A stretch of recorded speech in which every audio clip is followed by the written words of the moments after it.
क्या भगवान भी चोरी कर सकते हैं? क्या सृष्टि के स्वामी स्वयं चोरी करने के लिए किसी भक्त के घर जा सकते हैं? उड़ीसा की पावन भूमि, समुद्र की लहरों से गूंजता हुआ तट, शंखनाद से भरता हुआ आकाश, वहीं विराजते हैं विश्व के नाथ जगन्नाथ। वे जो सबके स्वामी हैं, जो दीन दुखियों के मित्र हैं, जो राजा के महलों में भी हैं और गरीब की झोपड़ी में भी। लेकिन एक दिन ऐसी लीला हुई कि पूरी नगरी स्तब्ध रह गई, क्योंकि उस दिन भगवान ने चोरी नहीं की। हाँ, चोरी। पर क्या भगवान को किसी चीज की कमी हो सकती है? क्या वे सचमुच चोर बन सकते हैं? आइए सुनते हैं उस प्रेम की कहानी। नमस्कार दोस्तों, आपका हमारे चैनल में स्वागत है। उड़ीसा की पावन धाम पुरी, जहां विशाल समुद्र की लहरें प्रभु के चरणों को प्रणाम करती है, जहां रथ यात्रा के समय लाखों भक्त उमड़ पड़ते हैं, जहां महाप्रसाद को अन्न ब्रह्म कहा जाता है। मंदिर में प्रभु जगन्नाथ अपने भाई बलभद्र और बहन सुभद्रा के साथ विराजमान हैं। दिन में कई बार उन्हें भोग लगता है, राजसी पकवान, सैकड़ों व्यंजन। लेकिन क्या भगवान केवल राजभोग से प्रसन्न होते हैं? पुरी से थोड़ी दूर एक छोटी सी झोपड़ी थी। वहां रहती थी एक वृद्धा। लोग उसे माँ माधवी कहते थे। उसके पास न धन था, न परिवार। पति का देहांत वर्षों पहले हो चुका था। कोई संतान नहीं। उसकी संपत्ति क्या थी? एक टूटा हुआ चूल्हा, कुछ मिट्टी के बर्तन और एक छोटी सी लकड़ी की मूर्ति, जिसे वह अपने जगन्नाथ कहती थी। वह रोज सुबह उठती, समुद्र तट से लकड़ियां बीनती, कभी कभी लोगों के घरों में काम करती, जो थोड़ा मिलता उससे अपना पेट पालती। लेकिन चाहे वह स्वयं भूखी रहती, परंतु प्रभु के लिए कुछ न कुछ अवश्य बनाती। माँ माधवी रोज कहती, प्रभु आज बस मुट्ठी भर चावल है, पर प्रेम बहुत है। वह मिट्टी के बर्तन में खिचड़ी बनाती, थोड़ा सा गुड़ डालती, फिर आंखें बंद कर कहती, हे जगन्नाथ, आप तो सबके स्वामी हो, पर आज मेरे घर पर भी आओ। वह भोग रखकर थोड़ी देर बाहर चली जाती, लौटती तो प्रसाद स्वयं खा लेती। उसे लगता कि प्रभु ने स्वीकार कर लिया। एक वर्ष भयंकर अकाल पड़ा। बारिश में खेतों को डुबो दिया। काम बंद हो गया, भोजन मिलना कठिन हो गया। माँ माधवी कई दिन भूखी रही। एक दिन उसे रास्ते में थोड़ा सा चावल मिला। किसी ने गिरा दिया था, उसने उठा लिया। घर आकर उसने सोचा, आज आखिरी बार खिचड़ी बनाऊंगी, फिर शायद कुछ न बचे। आंखों से आंसू गिरते रहे, लेकिन उसने प्रेम से भोग बनाया। रात गहरी थी, समुद्र की लहरें शांत थी। माँ माधवी थक कर सो गई। उसी समय मंदिर के गर्भगृह में हलचल हुई। प्रभु जगन्नाथ मुस्कुराए। बलभद्र ने पूछा, भाई कहाँ चल दिए? प्रभु बोले, आज माँ माधवी ने प्रेम से भोग बनाया है, चलो आज हम चोरी करने चलते हैं। सुभद्रा हंस पड़ी, भैया आप भी ना। और तीनों अदृश्य रूप में निकल पड़े। झोपड़ी का दरवाजा धीरे से खुला। चंदन की सुगंध फैली। प्रभु ने बर्तन उठाया, खिचड़ी की सुगंध ली। वाह, प्रेम की खुशबू। तीनों ने बैठकर खिचड़ी खाई। प्रभु के होठों पर गुड़ लग गया। वे मुस्कुराए, आज हम चोर बने हैं, पर यह प्रेम की चोरी है। सुबह माँ माधवी उठी, बर्तन खाली था। वो घबरा गई। अरे, मेरा भोग कौन ले गया? वो रोने लगी। प्रभु, आपके लिए बनाया था। उसी समय मंदिर में हलचल मच गई। पुजारियों ने देखा, प्रभु के अधरों पर खिचड़ी के दाने लगे हैं, वस्त्रों पर गुड़ लगा है। सब चकित रह गए। यह खबर राजा तक पहुंचाई गई। रात को राजा को स्वप्न आया कि प्रभु ने कहा, राजन, चिंता मत करो, हम चोरी करने गए थे। माँ माधवी के प्रेम ने हमें खींच लिया। यह सुनकर राजा की आंखें भर आई। अगले दिन राजा स्वयं माँ माधवी की झोपड़ी में पहुंचा। उसने सम्मान से मंदिर लाया गया। वहां पुजारियों ने बताया, माँ कल प्रभु आपके घर गए थे। माँ माधवी रो पड़ी। प्रभु, मेरे जैसे गरीब के घर? मंदिर में शंखनाद हुआ और तभी उसके हृदय में मधुर स्वर गूंजा। माँ, जहाँ सच्चा प्रेम होता है वहां हम नियम नहीं देखते। उस दिन मंदिर में एक नई परंपरा शुरू हुई।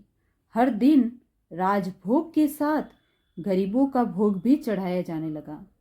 माँ माधवी मंदिर में सेवा करने लगी। पुरी की गलियों में एक ही चर्चा थी, भगवान ने चोरी की। पर सब जानते थे वह चोरी नहीं, प्रेम की लीला थी।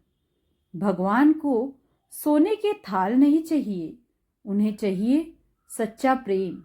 यदि हृदय निर्मल हो तो वे स्वयं आकर आपका दिया हुआ भोजन स्वीकार करते हैं, क्योंकि जगन्नाथ केवल मंदिर में नहीं रहते, वे उस हृदय में रहते हैं जहां सच्ची भक्ति होती है। पूरी नगरी में एक चर्चा थी। क्या सुना आपने? स्वयं जगन्नाथ माँ माधवी के घर गए थे। मंदिर के बाहर भक्तों की भीड़ बढ़ने लगी। लोग आश्चर्य में थे। कुछ लोग बोले, भगवान चोरी कैसे कर सकते हैं? कुछ ने कहा, यह लीला है, भक्त के प्रेम की शक्ति है। परंतु सभी के मन में एक प्रश्न था, क्या यह सच था? राजा ने मन में सोचा, यदि प्रभु सच में गरीब के प्रेम से आकर्षित होते हैं तो क्या वे मेरे राजमहल के भोग छोड़ देंगे? राजा ने उसी रात 56 भोग की व्यवस्था करवाई। सोने के थाल, चांदी के पात्र, मंदिर में दीपों की पंक्तियां सज गई। राजा ने मन ही मन कहा, प्रभु आज अवश्य प्रसन्न हो जाएंगे। रात को मंदिर के गर्भगृह में प्रभु मुस्कुराए। पास ही खड़े थे बलभद्र और सुभद्रा। बलभद्र ने हंसकर कहा, भाई, आज तो राजा ने पूरा खजाना खोल दिया है। प्रभु ने शांत स्वर में कहा, भोग का वैभव नहीं है हमें, भक्ति का भाव हमें खींचता है। और उसी क्षण उनकी दृष्टि पुरी की एक गली की ओर मुड़ गई। उस गली में एक छोटा सा बालक था। नाम था गोपाल। वह मंदिर के बाहर फूल बेचता था। उसने सुना था कि प्रभु माँ माधवी के घर गए थे। उसके मन में बाल सुलभ जिज्ञासा जगी, क्या प्रभु मेरे घर भी आएंगे? उस रात उसने अपनी माँ से कहा, माँ, आज हम भी प्रभु के लिए भोग लगाएंगे। घर में बस 2 सूखी रोटियां थी। माँ ने कहा, बेटा, यही है हमारे पास। गोपाल बोला, बस यही दे दो, प्रेम से तो प्रभु इसे ही भोग लगा लेंगे। रात को राजमहल के दीपक जल रहे थे।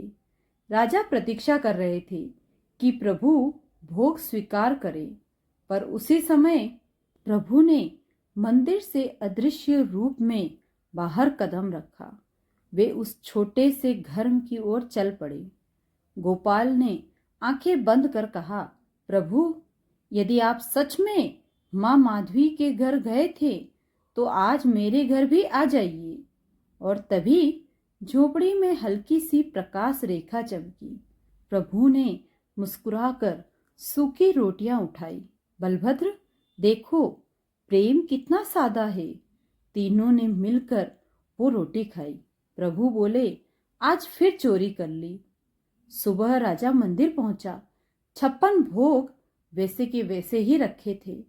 एक भी व्यंजन प्रभु ने स्पर्श नहीं किया। राजा का हृदय कांप गया।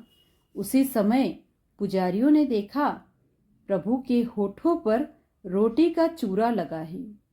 राजा की आंखें भर आई। राजा समझ गया कि प्रभु वैभव से नहीं, निर्मल प्रेम से बंधते हैं। वह स्वयं गोपाल के घर पहुंचा। उसका छोटा सा घर, सूनी दीवारें, पर वातावरण में अद्भुत शांति। गोपाल मुस्कुराते हुए बोला, राजा जी, प्रभु आए थे। राजा ने उस बालक के चरण छुए। पूरी नगरी में पहली बार देखा कि एक राजा एक गरीब बालक के सामने नतमस्तक है। उस रात माँ माधवी को स्वप्न आया। प्रभु ने उनसे कहा, माँ, अब तुम्हारी सेवा पूरी हुई। तुम्हें अपने धाम बुला रहा हूँ। अगली सुबह माँ माधवी शांत भाव में बैठी थी। चेहरे पर मुस्कान लिए और उनके प्राण निकल चुके थे। पूरी में शोक और आनंद दोनों थे, क्योंकि सब जानते थे प्रभु अपने सच्चे भक्त को स्वयं लेने आए थे। भगवान को थाल की चमक नहीं चाहिए, हृदय की चमक चाहिए। उन्हें सोने का महल नहीं चाहिए, सच्चे प्रेम की झोपड़ी चाहिए।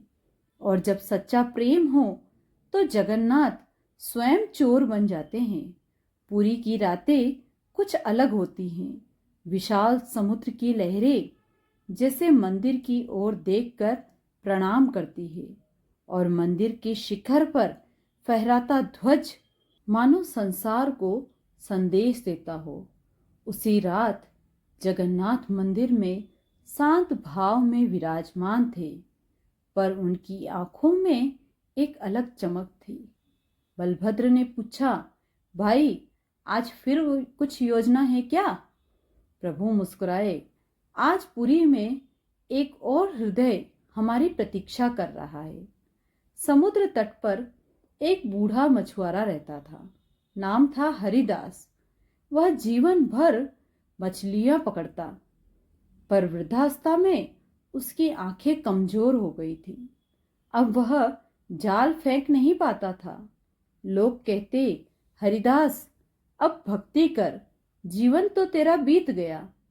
हरिदास हंसकर कहता, मैंने जीवन भर समुद्र को देखा है, अब जगन्नाथ को देखना चाहता हूँ। लेकिन उसके पास मंदिर जाने के लिए भी शक्ति नहीं थी। एक दिन उसने समुद्र किनारे बैठकर कहा, हे प्रभु, मैं आपके मंदिर नहीं आ सकता। क्या आप एक बार मेरे पास आ सकते हैं? उसकी आंखों से आंसू समुद्र की रेत में गिर रहे थे। उसने अपनी झोपड़ी में सूखी नारियल की गिरी और थोड़ा सा चावल रखा हुआ था। बस इतना ही है प्रभु। उस रात समुद्र की लहरें असामान्य रूप से शांत थी।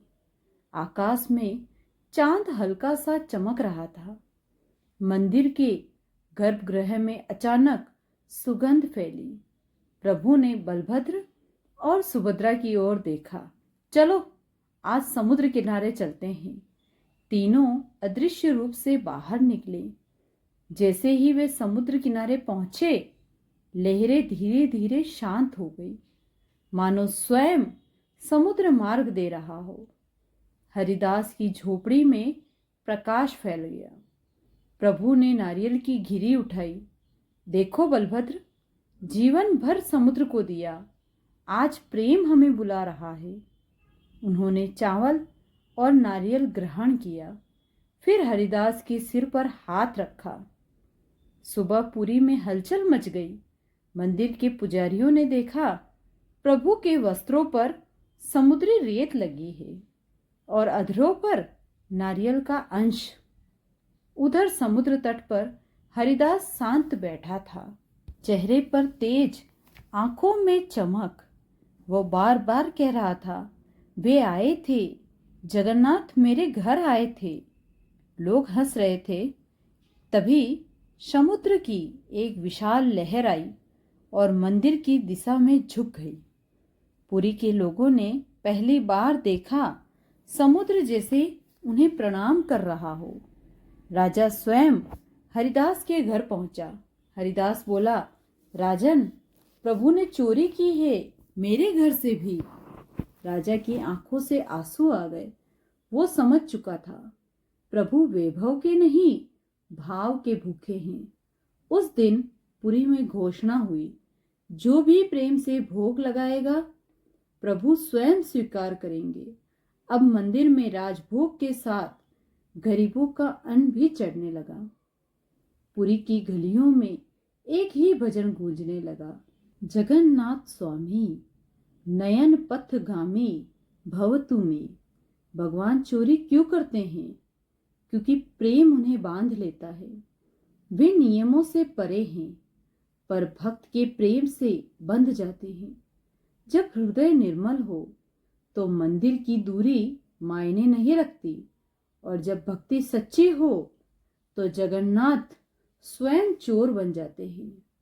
अगर ये कहानी आपको पसंद आई हो तो वीडियो को लाइक करें, और अगर पसंद ना आई हो तो वीडियो को डिसलाइक भी कर सकते हैं, और कमेंट करना ना भूलें। जय जगन्नाथ।